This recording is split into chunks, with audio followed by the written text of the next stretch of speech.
Iya Ibu, silakan masuk. Isi Bu. Iya Ibu, silakan duduk ya Bu ya. Iya Bu. Nah sebelumnya perkenalkan, ya Ibu, sebelumnya apa yang bisa saya bantu? Ini Bu yang kemarin udah janjian Bu mau itu konseling. Oh baik Ibu, kemarin sudah janjian ya Bu ya. Iya Bu. Sebelumnya saya memperkenalkan diri dulu. Perkenalkan, saya Bidan Gita yang bertugas pada sore hari ini. Nah, baik Ibu, karena sesuai dengan perjanjian kemarin, di sini saya akan menjelaskan atau memberikan konseling kepada Ibu. Nah, nanti di sini saya akan menjelaskan menggunakan lembar balik ya Bu ya. Oh iya Bu. Nah, baik Ibu, apakah Ibu bersedia? Bersedia Ibu. Bersedia Ibu ya. Nah, untuk privasi. Nah, baik Ibu, di sini saya akan menjelaskan kepada Ibu nanti apa saja yang harus Ibu lakukan, terus yang diperiksa seperti itu ya Bu ya. Oh iya Bu. Ibu, ini Ibu pengantin baru ya Bu ya? Iya Bu, pengantin baru. Yang baik Ibu, di sini yang pertama saya akan menjelaskan apa itu pernikahan. Pernikahan yaitu akad atau janji nikah yang diucapkan atas nama Tuhan Yang Maha Esa, yang merupakan awal dari kesepakatan bagi calon pengantin untuk saling memberi ketenangan atau sakinah dengan mengembangkan hubungan atas dasar saling cinta dan kasih. Nah, terus pernikahan awalnya terbentuk sebuah keluarga. Masing-masing pihak memiliki peranan yang sama dalam memperoleh hak-hak reproduksi dan seksual, seperti itu ya Bu Oh ya. iya Bu. Nah, di sini ada hak reproduksi dan seksual, yaitu memiliki hak yang sama dalam memutuskan kapan mempunyai anak, berapa jumlah anak, dan jarak kelahiran. Terus mendapatkan informasi yang lengkap tentang kesehatan reproduksi seksual, seperti efek samping obat-obatan, alat tindakan medis yang digunakan untuk mengatasi masalah kesehatan reproduksi ya Bu ya. Oh iya Bu. Nah, terus mendapatkan informasi yang mudah, lengkap, dan akurat agar ibu dan pasangan ibu terlindungi dari infeksi menular seksual atau biasa disebut IMS ya Bu ya. Iya Bu. Nah, serta memahami upaya pencegahan penularan dan berakibat buruk terhadap kesehatan reproduksi bagi ibu dan pasangan dan nanti keturunannya, seperti itu ya Bu ya. Terus memperoleh informasi dan pelayanan KB yang aman, efektif, terjangkau, dan dapat diterima sesuai dengan pilihan ibu. Terus hubungan suami istri harus didasari terhadap pasangan masing-masing ya Bu ya, seperti saling percaya. Nah, terus dilakukan dalam kondisi waktu yang diinginkan, seperti tidak ada pemaksaan dan ancaman seperti kekerasan, seperti itu ya Bu. Oh iya Bu. Nah, di sini ada pun persiapan pranikah, yaitu persiapan fisik. Untuk pemeriksaannya yaitu meliputi pemeriksaan kesehatan seperti tekanan darah, suhu, nadi, pernapasan, seperti itu. Terus ada pemeriksaan urin seperti HB, trombosit, dan leukosit. Terus pemeriksaan darah yang dianjurkan yaitu golongan darah, terus gula darah, hepatitis B dan C. Terus pemeriksaan urin rutin ya Bu ya. Oh iya Bu. Nah, di sini untuk persiapan gizinya yaitu ibu wajib melakukan pemeriksaan agar bisa mengetahui apakah ibu mengalami kekurangan energi kronik atau anemia ya Bu ya. Oh iya Bu. Nah, terus menjaga kebersihan organ reproduksi itu sangat penting, yaitu ibu disarankan untuk mengganti pakaian dalam minimal 2 kali sehari. Terus tidak menggunakan pakaian dalam yang ketat ya Bu ya. Terus membersihkan organ reproduksi ibu dimulai dari depan terus mengarah ke belakang. Nah, untuk membersihkannya ibu bisa menggunakan handuk atau tisu seperti itu. Nah, terus usahakan handuk yang ibu gunakan itu tetap bersih dan kering. Terus terus tidak lembab dan berbau.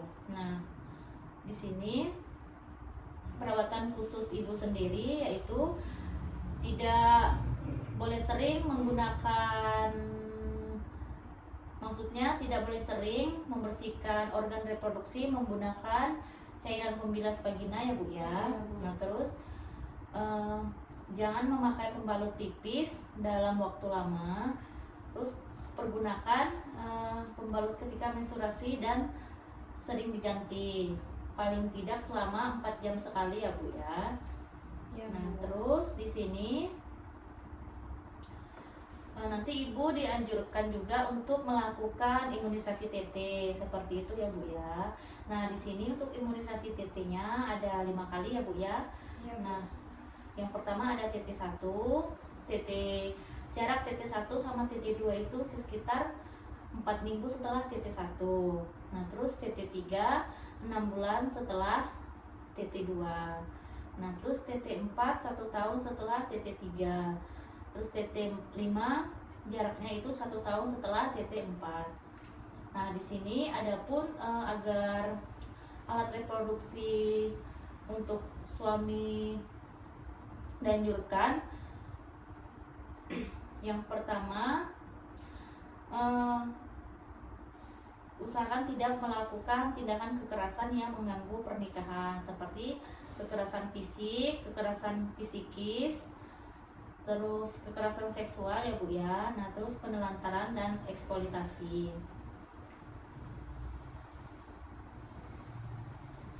Tindakan kekerasan yang mengganggu pernikahan yaitu kekerasan fisik, misalnya yaitu seperti memukul, menendang, menampar, menjambak rambut, dan melukai seperti itu. Terus adapun kekerasan psikis itu yaitu seperti menghina, mengeluarkan komentar yang seperti merendahkan seperti itu ya Bu ya. Ya Bu. Terus kekerasan seksual yaitu memaksa dan menuntut berhubungan seksual. Nah, kekerasan penelantaran yaitu contohnya tidak memberikan nafkah kepada istri, terus melarang istri bekerja. Nah, kekerasan yang dimaksud dengan eksploitasi itu seperti memanfaatkan, memperdagangkan, dan memperbudakan orang seperti itu ya Ibu. Nah, adapun solusi untuk mengatasi tindakan kekerasan itu sendiri yaitu apabila ibu nanti mengalami kekerasan seperti yang tadi saya jelaskan, ibu nanti bisa mendatangi fasilitas kesehatan ya Bu ya, seperti puskesmas, rumah sakit. Nah tujuannya itu untuk mengobati luka-luka yang dialami dan mendapatkan visum dari dokter atau permintaan polisi penyidik. Terus menceritakan kejadian kepada keluarga, teman, dan kerabat ya Bu ya. Usahakan nanti ibu tidak usah tertutup seperti itu. Nah terus ibu juga bisa melaporkan ke polisi, mendapatkan pendampingan di tokoh agama seperti lembaga swadaya masyarakat, psikolog, dan lembaga hukum ya Bu ya. Iya Bu. Nah di sini juga ada bentuk ketidaksetaraan gender dalam rumah tangga, yaitu untuk misalnya suami ibu bekerja, terus memiliki peran penting diutamakan, terus pelabelan. Nah terus di sini untuk istri bekerja dan mengurus rumah tangga, terus tidak memiliki peran yang penting, tidak diutamakan, dan pelabelan. Nah bentuk ketidaksetaraan gender dalam rumah tangga itu misalnya pelabelan kepada perempuan atau laki-laki, misalnya laki-laki itu kuat, perempuan lemah, terus perempuannya emosional, terus laki-lakinya rasional. Nah terus subordinasi, yang disebut dengan subordinasi yaitu yang diutamakan adalah laki-laki yang terlebih dahulu, baru perempuan seperti itu ya Ibu. Nah terus adapun dari istilah dari marginalisasi yaitu perempuan ditempatkan sebagai orang yang tidak memiliki peran penting. Nah yang dimaksud dengan beban ganda yaitu beban kerja perempuan lebih lama dan lebih banyak. Misalnya perempuan dituntut menjadi ibu rumah tangga sekaligus pencari nafkah keluarga ya Bu ya. Oh iya Bu. di sini ada. Nah, baik Ibu, di sini ada pun tanda-tanda atau ciri-ciri dari kehamilan yang itu tes kehamilannya positif, tidak mendapatkan menstruasi atau haid ya Bu ya, sebagaimana seperti biasanya. Terus timbul rasa mual, muntah, dan pusing utama pada pagi hari, serta sering buang air kecil dan tidak ada nafsu makan. Terus kadang-kadang ibu merasa mengidam dan menginginkan makanan yang jarang atau tidak pernah dimakan. Nah, terus pada usia kehamilan lebih lanjut dengan bisa dideteksi dengan alat tertentu ya Bu ya, biar bisa mendengarkan detak jantung janin. Oh ya Bu.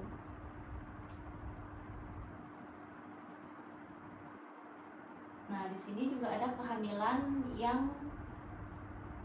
dan persalinan beresiko, yaitu umur lebih dari 35.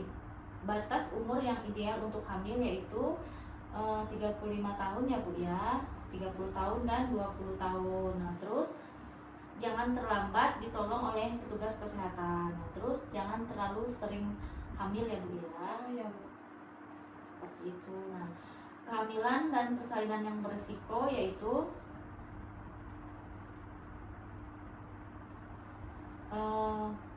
terlalu muda untuk hamil. Nah, usia yang bagus itu kurang dari 20 tahun. Tidak baik juga kalau umur terlalu tua ya Bu ya. Nah, terus terlalu dekat atau rapat jarak kehamilannya. Nah, bisa dikasih jarak kurang dari 2 tahun seperti itu. Nah, adapun keterlambatan yang terjadi yaitu mengambil keputusan untuk mencari upaya medis, terus terlambat tiba di fasilitas kesehatan, terlambat mendapatkan pertolongan medis yang adekuat ya Bu ya. Iya Bu. Di sini ada pun tanda-tanda bahaya kehamilan. Yang pertama, mengeluarkan perdarahan pada waktu hamil, terus bengkak di kaki, tangan atau wajah disertai kepala dan atau kejang ya Bu ya. Nah, terus demam atau panas tinggi lebih dari 2 hari, keluar cairan ketuban sebelum tiba saat melahirkan, terus mual muntah dan tidak mau makan seperti itu ya Bu ya. Iya Bu. Terus berat badan yang tidak naik pada trimester 2 atau 3.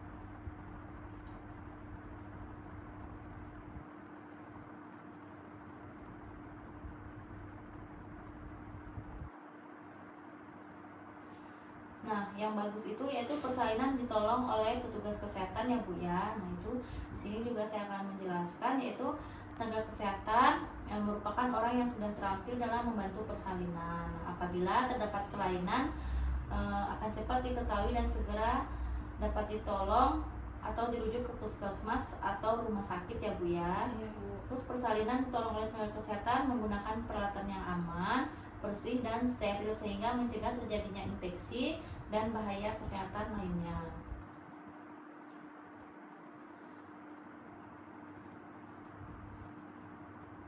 Perawatan pasca persalinan yaitu perawatan tali pusat bayi, terus ibu meminum kapsul vitamin A dan pemberian imunisasi hepatitis seperti imunisasi BCG, polio pada bayi ya Bu ya.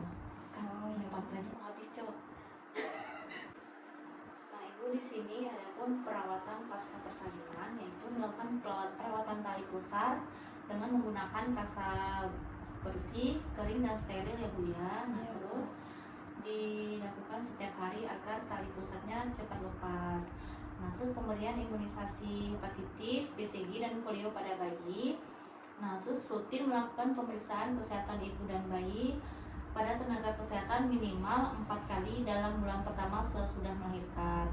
Nah, terus meminum 1 kapsul vitamin A merah setelah melahirkan dan 1 lagi setelah 24 jam ya Bu ya. Nah, terus segera melaporkan kelahiran kepada Kader atau Wisma atau bisa juga di posyandu.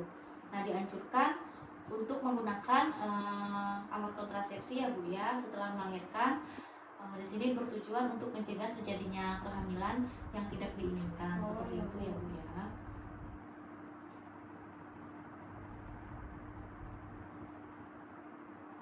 Nah, Ibu di sini juga ada inisiasi menyusui dini dan aksi eksklusif yang diberikan ya Bu ya. Nah, di sini ada IMD yaitu inisiasi menyusui dini, yaitu bayi mulai disusui segera setelah dilahirkan tanpa dibersihkan terlebih dahulu ya Bu ya, biar bayi mencari dan menghisap puting susu walaupun ASI belum keluar. Nah, berfungsi untuk menjaga kedekatan psikologis antara ibu dan bayi. Seperti itu. Nah, mencegah terbuangnya air susu ibu pertama atau biasa disebut kolostrum. Terus pemberian ASI eksklusif itu diberikan 6 bulan ya Bu ya. Oh ya Bu. Terus pemberian ASI dianjurkan tetap memberikan sampai usia bayi ibu 2 tahun. Terus manfaat pemberian ASI itu sendiri,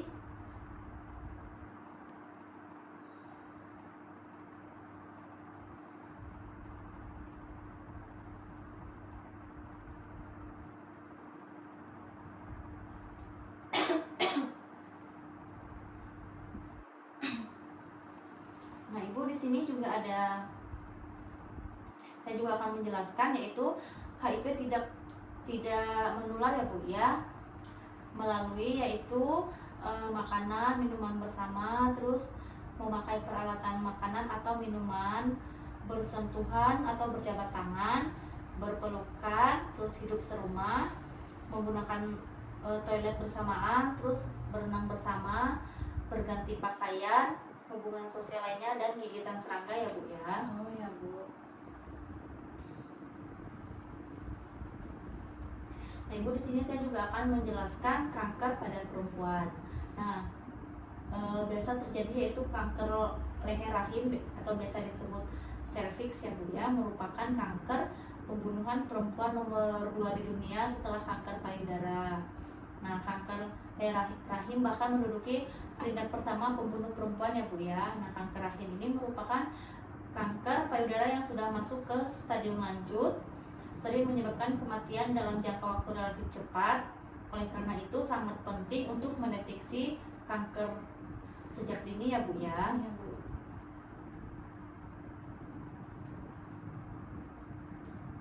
Nah, deteksi dini kanker untuk kanker leher rahim yaitu bisa dilakukan dengan pemeriksaan pap smear, terus tes IVA seperti itu ya Bu ya. Ya Bu. Nah, deteksi dini kanker rahim dianjurkan untuk perempuan usia 30 sampai 50 tahun yang sudah berhubungan seksual dan dilakukan 5 tahun sekali ya Bu ya. Nah, pemeriksaan ini bisa dilakukan di tempat dokter atau bidan, terus puskesmas dan rumah sakit. Nah, di sini juga ada pun pada stadium lanjut gejalanya yaitu yang pertama perdarahan pasca segama, terus perdarahan tidak normal dari vagina mulai bercak-bercak hingga membuka sertai bau busuk ya Bu ya, terus keputihan yang berbau busuk, nyeri pinggang saat buang air kecil dan buang air besar. Ya Bu.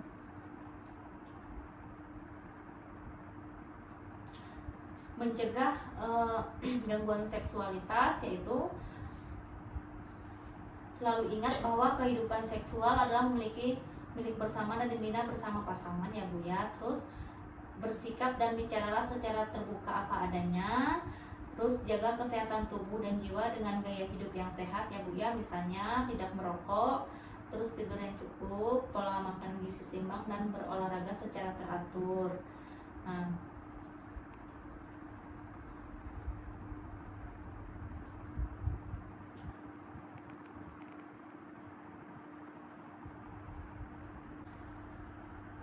Ibu jangan tergoda untuk menggunakan obat atau ramuan yang tidak jelas dan tidak jelas isinya dan indikasinya ya Bu ya. Nah, terus bahkan konsumsi obat yang kandungannya tidak jelas yang dapat memberikan efek jangka panjang. Nah, jagalah keseimbangan antara kesibukan dan rekreasi seperti itu. Nah, terus selalu usahakan untuk memiliki waktu khusus hanya berdua dengan pasangan ya Bu ya. Terus jangan melakukan hubungan seksual hanya sebagai hal yang rutin dan menghindari kejenuhan ya Bu ya. Terus komunikasikan dengan pasangan masing-masing sesuai dengan kebutuhan. Nah, baik Ibu, di sini saya sudah menjelaskan kepada Ibu tadi apa aja yang harus Ibu lakukan dan Ibu periksa sebelum menikah ya Bu ya. Nah, baik Ibu, di sini saya ingin menggali pengetahuan Ibu dengan tadi apa yang sudah saya jelaskan. Nah, baik Ibu, tadi apakah yang harus diperiksa pada saat sebelum menikah ya Bu ya? Sebelum menikah ya Bu Iya ya. Bu. Tadi kalau nggak salah saya dengar itu periksa darah, urin ya Bu ya, terus cek tekanan darah, terus cek lila ya Bu ya, terus menjaga kebersihan Bu, seperti itu. Nah, baik Ibu, berarti di sini Ibu sudah paham ya Bu ya dengan tadi apa yang sudah saya jelaskan. Nah, dan untuk jawabannya juga sudah bagus ya Bu ya, sudah benar. Nah, baik Ibu, terima kasih untuk kerjasamanya ya Bu ya. Selamat sore Bu. Oh ya Bu, terima kasih banyak ya Bu Iya ya. Bu. Permisi Bu, Iya, Ibu. saya permisi pulang.